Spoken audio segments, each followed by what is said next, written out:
নমস্কার, আমি মিলন স্যার, পাল একাডেমি সেন্টারে তোমাদের সকলকে জানাই স্বাগত। আজকে তোমাদের সাথে আমি আলোচনা করতে চলেছি, তোমরা যদি একটু খেয়াল করো তাহলে দেখতে পাবে যে আমি একটু লিখে রেখেছি।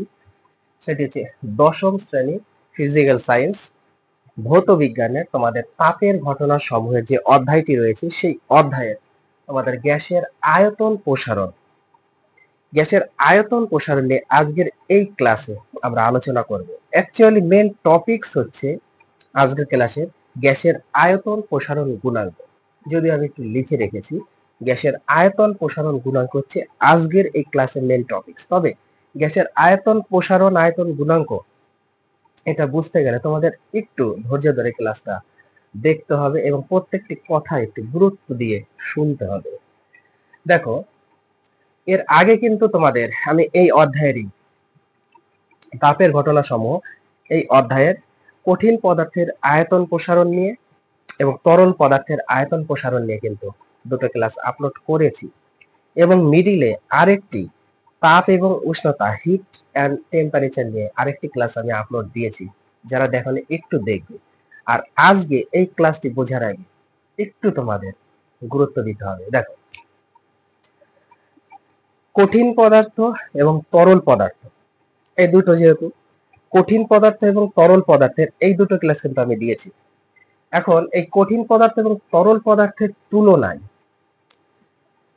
গ্যাসীয় পদার্থের যে আয়তনের প্রসারণটা হয় সবচেয়ে বেশি হয়, তাই না? এটা আমরা জানি। যদিও প্রিভিয়াস পার্টে আমি একটু বলেছি বা আলোচনা করেছি যে কঠিন পদার্থের থেকে তরল পদার্থের আয়তন প্রসারণ বেশি হয় এবং কঠিন আর তরল পদার্থের থেকে আবার গ্যাসীয় পদার্থের আয়তন অনেক বেশি হয় বা সবচেয়ে বেশি হয়। এই কথাটা একটু তোমাদের মনে রাখতে হবে। ওকে, এখন যদি একটা আমরা উদাহরণ নিয়ে এখানে একটু চিন্তা করি। দেখো, উদাহরণটা কেমন? মনে করো যে একটা পাত্রের মধ্যে দুধ রেখে তাকে উত্তপ্ত করা হচ্ছে। যখন উত্তপ্ত করা হবে তখন সেক্ষেত্রে কি ঘটনা অ্যাকচুয়ালি ঘটে, বিষয়টা একটু বোঝো। ওই দুধের মধ্যে কিন্তু অ্যাকচুয়ালি বায়ু মিশ্রিত অবস্থাতে আছে, তাই না? দুধের মধ্যে বায়ু মিশ্রিত অবস্থাতে আছে। এখন যখন পাত্রের মধ্যে দুধটা রেখে আহ উত্তপ্ত করা হচ্ছে তখন দুধটা গরম হচ্ছে, উত্তপ্ত হচ্ছে এবং দুধের সাথে যে বায়ুটা মিশ্রিত অবস্থায় আছে সেই বায়ুটাও কিন্তু তখন উত্তপ্ত বা গরম হচ্ছে। এবার বায়ু যত গরম হবে তত কি হবে, তার যে আয়তনের যে প্রসারণ, সে আয়তন প্রসারণ হতে থাকবে। এবার আয়তন প্রসারণের জন্যই তোমরা দেখবা যে দুধ কিন্তু উতলিয়ে পড়ে যায়। এই ঘটনার জন্যই হচ্ছে দুধটা উতলিয়ে পড়ে যায়। এখন তোমাদের এই যে গ্যাসীয় পদার্থ, এই গ্যাসীয় পদার্থের কিন্তু অ্যাকচুয়ালি না আছে কোনো আকার, না আছে কোনো আয়তন। এর কোনো আকার এবং আয়তন বলতে কিছু নেই গ্যাসীয় পদার্থের। কেন নেই আমি বলছি। যেহেতু আকার এবং আয়তন গ্যাসীয় পদার্থের নেই, সেহেতু আমরা এর দৈর্ঘ্য, প্রস্থ এবং এর যে ক্ষেত্রের প্রসারণ, এটা কিন্তু আমরা বিবেচনা করি না বা এর কোনো বিবেচনা করা হয় না। এখানে ধরা হয় ওই গ্যাসীয় পদার্থের আয়তনের যে প্রসারণ, সেই প্রসারণটাকে এখানে বিবেচনা করা হয়। কেন, কিভাবে? যখন দুধটা গরম হচ্ছিল, মানে পাত্রের মধ্যে যখন অ্যাকচুয়ালি আমরা দুধ রেখেছি সেটা হচ্ছে তরল, লিকুইড ছিল, একটা লিকুইড। এবার লিকুইডের মধ্যে কিন্তু বায়ু মিশ্রিত অবস্থাতে ছিল। যখন গরম করা হচ্ছে সেই বায়ুটা কিন্তু গ্যাসীয় পদার্থে পরিণত হয়েছে, তাই না? তাহলে কিন্তু গ্যাসীয় পদার্থের এখানে কিন্তু না ছিল কোনো আকার, না ছিল কোনো আয়তন, না এর দৈর্ঘ্য আছে, না প্রস্থ আছে, না এর ক্ষেত্রে প্রসারণ আছে, কিচ্ছু নেই। এটা হলো কিন্তু অ্যাকচুয়ালি তরল পদার্থ থেকে বায়ু সংমিশ্রিত অবস্থায় ছিল। যখন উত্তপ্ত করা হয়েছে তখন সে বায়বীয় পদার্থ বা গ্যাসীয় পদার্থে রূপান্তরিত হয়েছে এবং তাকে যত উত্তপ্ত করা হচ্ছে সেই বায়বীয় পদার্থটা তত তার আয়তনের প্রসারণ ঘটছে।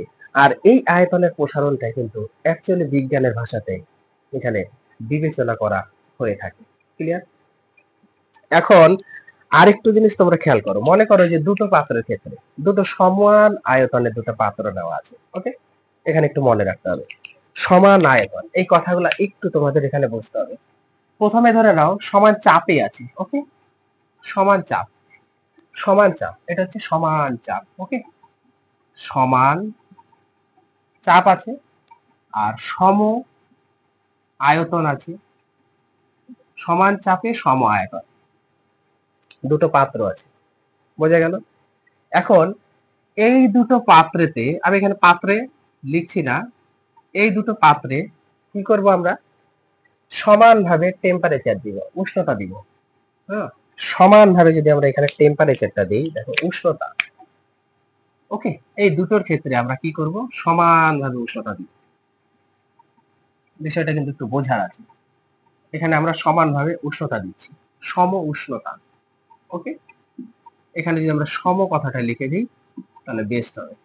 দেখো সম উষ্ণতা, তার মানে কি সমান চাপের এবং সমান আয়তনের দুটো পাত্রে যদি সমানভাবে উষ্ণতা দেওয়া হয়, সমানভাবে যদি উষ্ণতা দেওয়া হয়, এর চাপ এবং আয়তন সমানভাবে প্রসারিত হতে থাকবে। হ্যাঁ, এর চাপ মানে এই গ্যাসীয় পদার্থের, ঠিক আছে, এই গ্যাসীয় পদার্থের মানে দুটোর ক্ষেত্রেই, এই গ্যাসীয় পদার্থের ক্ষেত্রে এর যে চাপ আর যে আয়তনটা আছে, আয়তন, এটা কি হবে, সমানভাবে প্রসারিত হবে। বোঝা গেল কথাটা? দুটো সমান আয়তনের গ্যাস নেওয়া আছে এবং সমান চাপে নেওয়া আছে।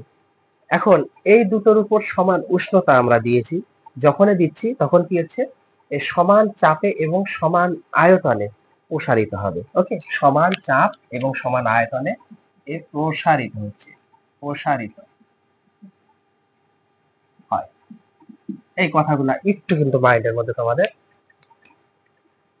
মানে গেঁথে নিতে হবে, যে কথাটা বলা যায়, তাহলে চাপ আর আয়তন সমানভাবে প্রসারিত হয়।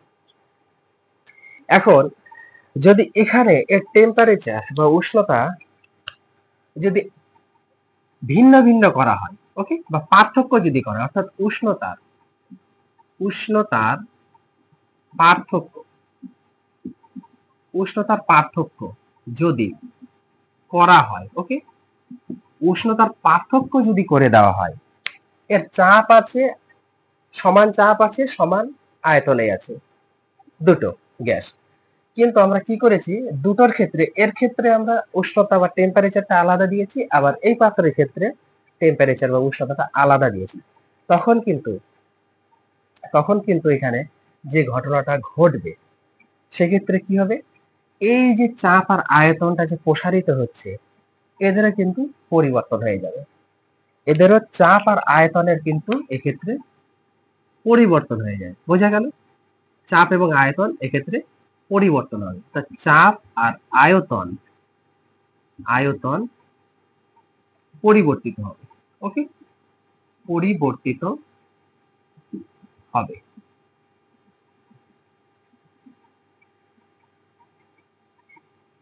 চাপ আর আয়তন পরিবর্তিত হবে। সমান চাপ রেখেছিলাম, সমান আয়তন রেখেছিলাম, কিন্তু যখন আমরা টেম্পারেচারটা আলাদা দিয়েছি, তখন সেক্ষেত্রে এর চাপেরও পরিবর্তন হয়ে যাবে, আর যে আয়তনটা ছিল সেই আয়তনও পরিবর্তন ঘটবে। এটা হচ্ছে বায়বীয় পদার্থের ক্ষেত্রে এই ঘটনা ঘটে থাকে। ওকে, এখন যে জিনিসটা এখানে আমাদের শিখতে হবে সেটা হচ্ছে গ্যাসের আয়তন প্রসারণ গুণাঙ্ক। এই আয়তন প্রসারণ গুণাঙ্কটা শেখার আগে আমাদের একটু মাইন্ডের মধ্যে এখানে মনে রাখতে হবে যে যখনই গ্যাসীয় পদার্থ বা বায়বীয় পদার্থের চিন্তা করব, তখন সবসময় কি হবে, এর যে প্রেসারটা, এর প্রেসারটা সবসময় ধ্রুবক থাকবে, অর্থাৎ স্থির থাকবে। তার মানে চাপ স্থির থাকবে, স্থির থাকবে। ওকে, যখনই আমরা এই জিনিসটা চিন্তা করব, যে গ্যাসীয় পদার্থের ঘটনাটা যখনই আমরা চিন্তা করব, তখনই মনে রাখতে হবে যে গ্যাসীয় পদার্থের ক্ষেত্রে এর যে প্রেসার বা চাপ, এর চাপটাকে স্থির রাখা হয়। বোঝা গেল? এখন আসি আমরা মেন টপিক, যে গ্যাসের আয়তন প্রসারণ গুণাঙ্ক অ্যাকচুয়ালি কি। দেখো, গ্যাসের আয়তন প্রসারণ গুণাঙ্ক হচ্ছে, যেহেতু আমাদের বলে দিলাম যে চাপ স্থির রাখতে হবে, চাপটা কিন্তু স্থির রাখতে হবে, তাহলে স্থির চাপে নির্দিষ্ট ভরের, স্থির চাপে নির্দিষ্ট ভরের গ্যাসের যে উষ্ণতা, সেই উষ্ণতা 0 ডিগ্রি সেন্টিগ্রেড থেকে 1 ডিগ্রি সেন্টিগ্রেড বৃদ্ধির জন্য, 0 ডিগ্রি সেন্টিগ্রেড থেকে 1 ডিগ্রি সেন্টিগ্রেড বৃদ্ধির জন্য, ওকে, এই কথাটা কিন্তু মনে রাখতে হবে। ওই গ্যাসীয় পদার্থের প্রতি একক আয়তনের যে বৃদ্ধি পায় বা পার্থক্য হয়, ওই গ্যাসীয় পদার্থের প্রতি একক আয়তনের যে বৃদ্ধি হয় বা পার্থক্য হয়, তাকে বলা হয় ওই গ্যাসীয় পদার্থের আয়তন প্রসারণ গুণাঙ্ক। এতটুকু একটু মনে রাখতে হবে। দেখো কি বললাম আমি কথাটা, আমি কিন্তু বলেছি যে চাপ স্থির রেখে, চাপ স্থির রেখে, চাপ স্থির রেখে, চাপ স্থির রেখে নির্দিষ্ট ভরের, চাপ স্থির রেখে নির্দিষ্ট ভরের কোন, নির্দিষ্ট ভরের কোন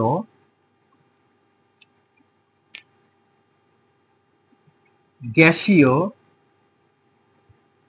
পদার্থের, গ্যাসীয় কথাটা কিন্তু এখানে মেনশন করতে হবে, যেহেতু গ্যাসের আয়তন প্রসারণ হচ্ছে, এই জন্য গ্যাসীয় পদার্থের উষ্ণতা, ওকে, উষ্ণতা 0 ডিগ্রি সেন্টিগ্রেড থেকে 1 ডিগ্রি সেন্টিগ্রেড বৃদ্ধির জন্য, ওকে, বৃদ্ধির জন্য প্রতি একক আয়তনে, প্রতি একক আয়তনে, আয়তনে যে আয়তন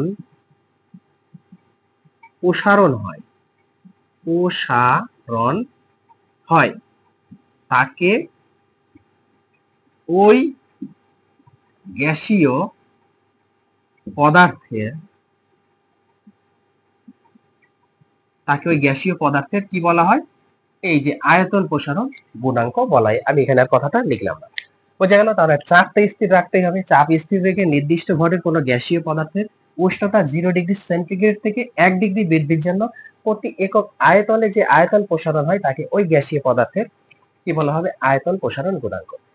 বোঝা গেল। এখন যদি আমরা একটু এখানে গাণিতিক ভাবে যদি একটু প্রকাশ করতে চাই, যেহেতু চাপ স্থির, স্থির চাপে চাপটা একদম স্থির থাকবে, চাপ স্থির, ওকে, এইটা কিন্তু মনে রাখতে হবে যে স্থির চাপে নির্দিষ্ট ভরের কোন গ্যাসীয় পদার্থের উষ্ণতা, ওকে, নির্দিষ্ট ভরের কোন গ্যাসীয় পদার্থের উষ্ণতা 0 ডিগ্রি সেন্টিগ্রেডে আয়তন যদি হয়, উষ্ণতা 0 ডিগ্রি সেন্টিগ্রেড উষ্ণতায় আয়তন যদি হয় V0 এবং T degree centigrade, T degree সেন্টিগ্রেডে আয়তন যদি হয়, মানে আয়তন, এটা কিন্তু বৃদ্ধি, এটা হচ্ছে আয়তন বৃদ্ধি, আয়তন বৃদ্ধি। প্রথম হচ্ছে 0 ডিগ্রি সেন্টিগ্রেডে আয়তন যদি হয় V0 এবং টি ডিগ্রি সেন্টিগ্রেডে আয়তন বৃদ্ধি যদি হয় এখানে ভিটি, ভিটি, তাহলে আমরা সরাসরি লিখতে পারি যে গ্যাসের আয়তন প্রসারণ গুণাঙ্ক, গ্যাসের আয়তন প্রসারণ গুণাঙ্ক এটা হচ্ছে গামা, হ্যাঁ, গামা পি দ্বারা প্রকাশ করা হয়। Gamma P equal to, gamma P equal to এর যে বৃদ্ধি, আয়তন বৃদ্ধি, আর প্রাথমিক যে আয়তন ছিল সেটার পার্থক্য হচ্ছে আয়তন বৃদ্ধি মাইনাস প্রাথমিক আয়তন, তার মানে ভিটি মাইনাস V0, এটার পার্থক্য বাই প্রাথমিক আয়তন ইন্টু এই যে টি ডিগ্রি সেন্টিগ্রেডে, মানে এখানে যে উষ্ণতাটা থাকবে বৃদ্ধি যেটা, সেটা এখানে হয়। বুঝে গেল। এখন এটা যদি আমরা কোনাকুনি গুণ করি, তাহলে ভিটি মাইনাস V0 ইকুয়াল টু এখানে V0 ইন্টু টি ইন্টু তার সাথে হচ্ছে গামা পি, এইভাবে থাকবে। এটা হচ্ছে ডট ডট দিয়ে 1 নং সমীকরণ হিসাবে আমরা রাখতে পারি, কোনো সন্দেহ নেই, তাই না? এই গামা পি কিন্তু গ্যাসের আয়তন প্রসারণ গুণাঙ্ক। বুঝে গেল। এই গামা পি মান সব গ্যাসের ক্ষেত্রে কিন্তু সমান। এই যে গামা পি আছে, গ্যাসের আয়তন প্রসারণ পৃথিবীতে যত ধরনের গ্যাস আছে প্রত্যেকটি গ্যাসের ক্ষেত্রে সমান গামা পি এর মান। এটা হচ্ছে আমরা 1 নাম্বার। এইবার একটু এখানে যেহেতু আমরা এটা আলোচনা করছি যে চাপ, স্থির চাপে যেহেতু এখানে আলোচনা হচ্ছে, সেহেতু চার্লসের সূত্র,